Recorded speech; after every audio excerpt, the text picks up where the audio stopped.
My best friend insisted I pay for her dream vacation, saying you wouldn't even notice the money missing.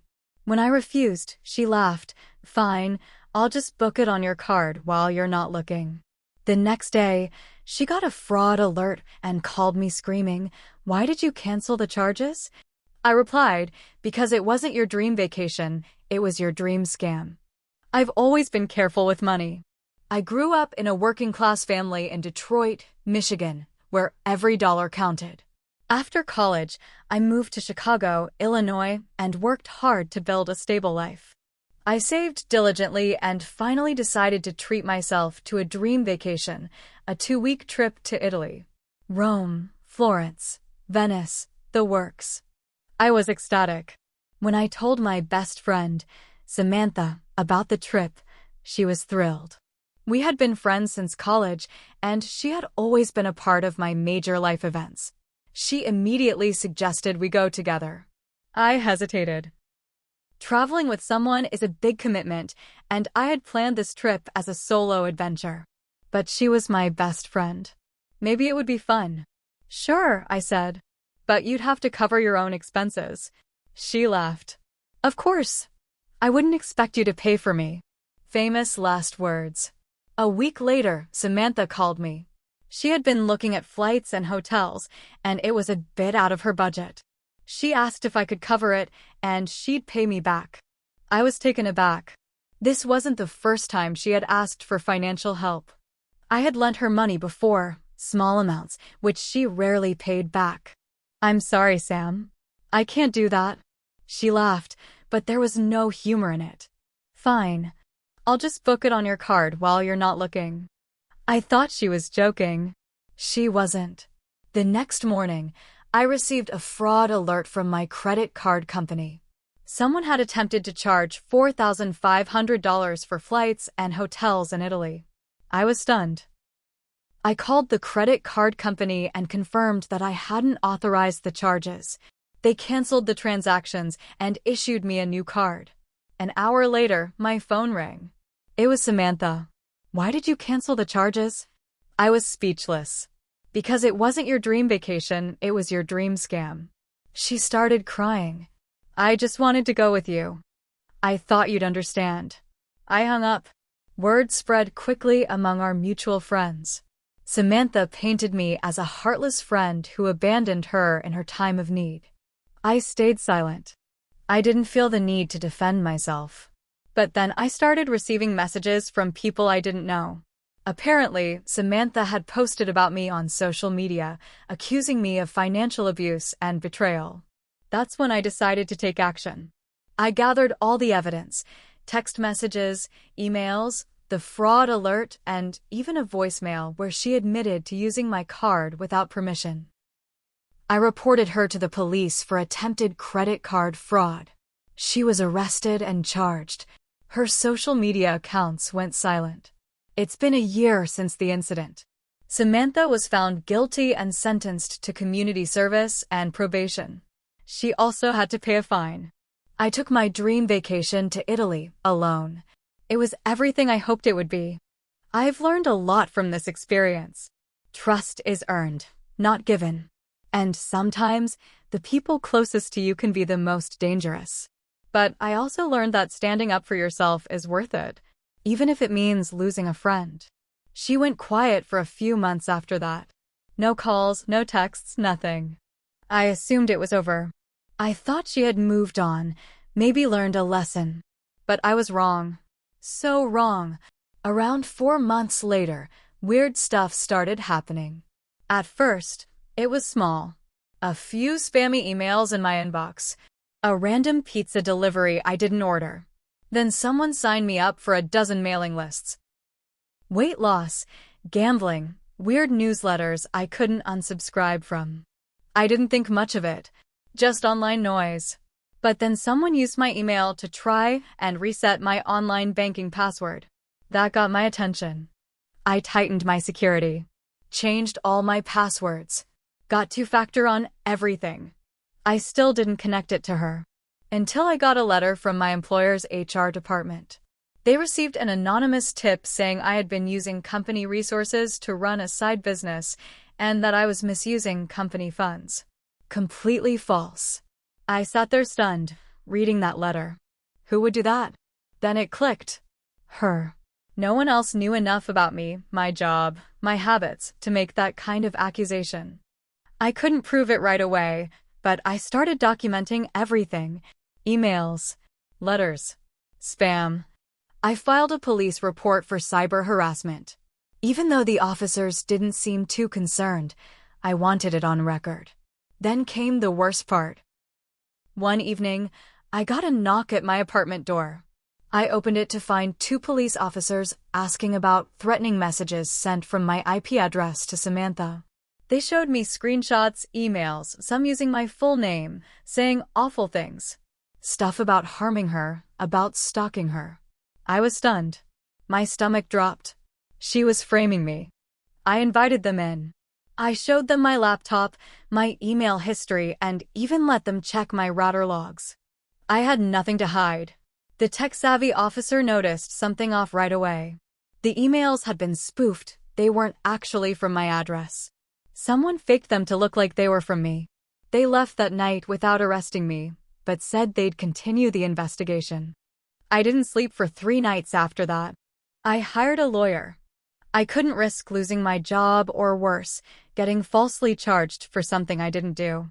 Meanwhile, Samantha was still posting vague crap online. Stuff like, people who hurt others always get what's coming. She posted a photo of a police cruiser in front of her apartment and captioned it, "Justice." I saved it all. My lawyer suggested we get a digital forensics expert involved.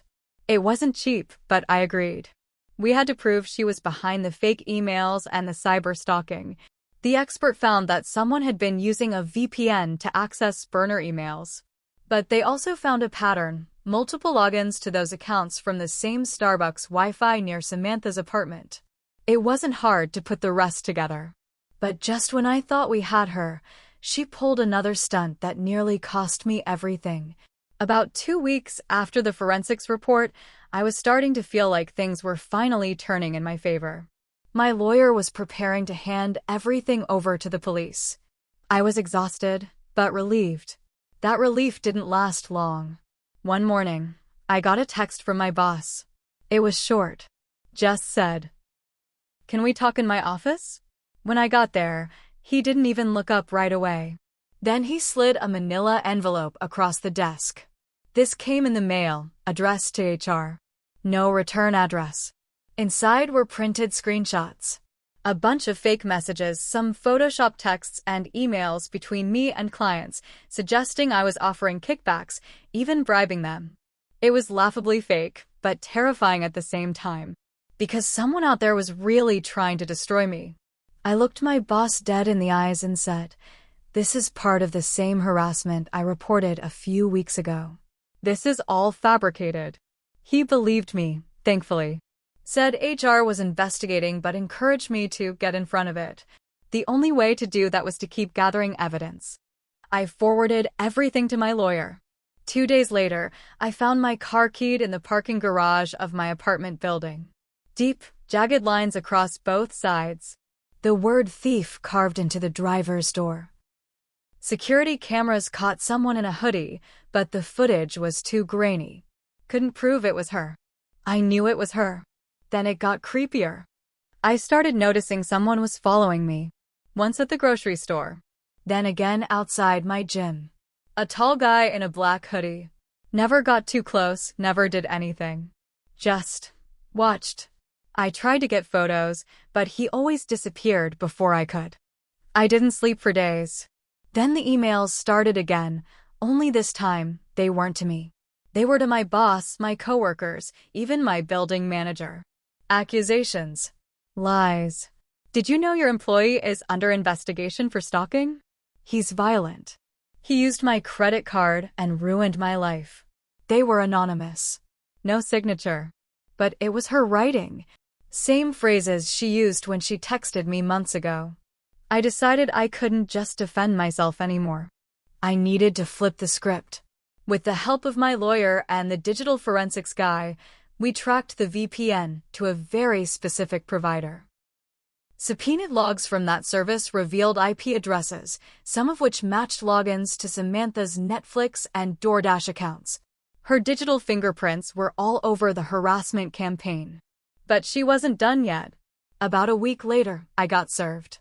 She was filing for a restraining order against me. In her statement, she said I was a dangerous, manipulative man who used money and power to control her, and that I had threatened to expose private videos if she didn't go on the trip with me. I stared at the paper in disbelief. There were no videos. Nothing like that ever happened. But she'd created an entire fake reality, one that painted her as the victim and me as some twisted abuser. If I didn't prove otherwise, that lie could stick. She didn't just want revenge anymore. She wanted to ruin my entire life. I fought back the only way I knew how, through the truth. My lawyer helped file a counterclaim. We submitted everything. The VPN logs, the digital forensics report, screenshots of her posts, the voicemail where she joked about stealing my credit card. Even copies of the emails and timestamps showing they were sent while I was at work logged into my company's secure system. The hearing came fast. Courtroom was small, plain. She showed up wearing a somber black dress like she was attending a funeral. She didn't look at me. She didn't need to. She had rehearsed her story. When she took the stand, she sobbed. Claimed I had harassed her, threatened her, that I was obsessed and controlling. Claimed she feared for her safety. The judge looked at her with real concern. I felt my stomach sink. It was working. Then it was my turn. I stayed calm. Just facts. I showed the judge everything. The logs, the emails, the faked screenshots, the screenshots of her social media posts, the pizza delivery, the keyed car, the subpoenaed VPN data linking her to everything. The text where she joked about booking a trip on my card while I wasn't looking. At first, she denied it all. Said the VPN data was fake. Said I hired someone to frame her. That's when my lawyer dropped the bomb. We had subpoenaed the Starbucks security footage. The same Starbucks where the VPN logins happened. There she was clear as day on the exact dates and times the harassing emails were sent. Sitting with her laptop, staring at the screen. No mistaking it. She turned pale. The judge leaned forward and asked her, "Do you want to change your statement?" She started crying again, but it was different now. Panicked. She said she didn't mean for it to go that far, that she just wanted to be part of something good, that she never thought he'd fight back like this. The courtroom was silent.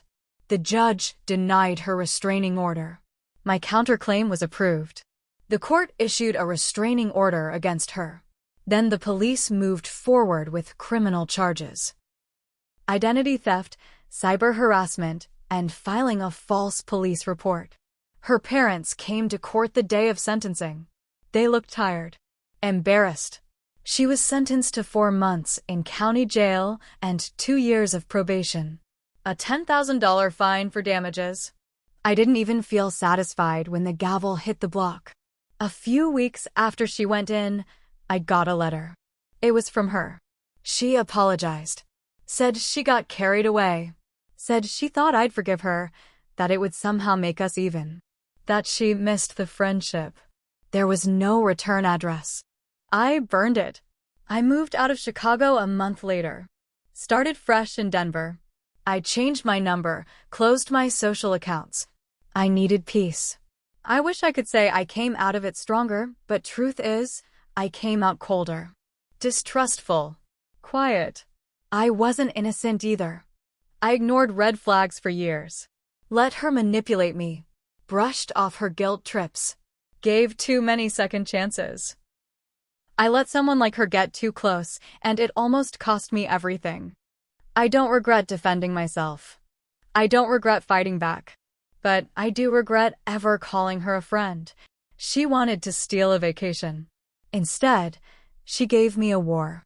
And I won. But the scars? Those are mine to keep.